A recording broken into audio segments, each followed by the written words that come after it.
Gateway of इंडियाजवळ बुधवारी संध्याकाळच्या सुमारास झालेल्या भीषण बोट अपघातात 13 जणांचा मृत्यू झाला। या दुर्घटनेत 100हून अधिक लोकांना बचाव कार्यातून वाचवण्यात यश आलंय। आतापर्यंतच्या तपासात समोर आलेल्या माहितीनुसार हा अपघात 4 कारणांमुळे झाला। चला तर मग जाणून घेऊ ती 4 कारणे। 1. क्षमतेपेक्षा जास्त लोक। 2. नौदलाच्या बोटीची चुकीच्या ठिकाणी चाचणी। 3. सुरक्षा गॅजेटचा अभाव। 4. नौदलाच्या बोटीची स्टंटबाजी। बुधवारी दुपारी लोक नीलकमल नावाच्या मोठ्या बोटीने एलिफंटा बेट पाहण्यासाठी जात होते।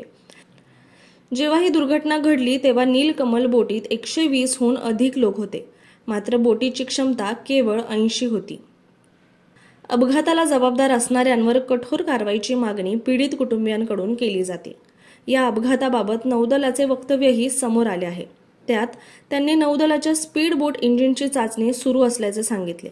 यावेळी इंजिनवरील नियंत्रण सुटल्याने मोठा अपघात झाला।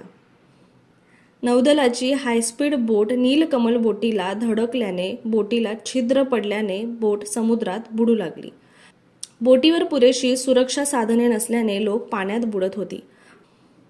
अपघाताबाबत प्रतिसादकर्त्यांचे म्हणणे आहे की नौदलाच्या बोटीचा चालक अतिशय वेगाने बोटीवर स्टंट करत होता। त्याचा वेग ताशी 100 किलोमीटर इतका होता। बोट हवेत उडवून ते धोकादायक स्टंट करत होते। दरम्यान नौदलाची बोट चालकांच्या निष्काळजीपणामुळे त्यांची बोट प्रवाशांनी भरलेल्या बोटीला धडकली। अद्याप 2 जण बेपत्ता असून त्यांचा शोध घेण्याचे प्रयत्न सुरू आहे, ज्यात एका लहान मुलाचा आणि पुरुषाचा समावेश आहे। सागरी दल आणि मुंबई पोलिसांचे कोस्टल पथक यांच्याकडून सातत्याने शोध मोहीम सुरू आहे।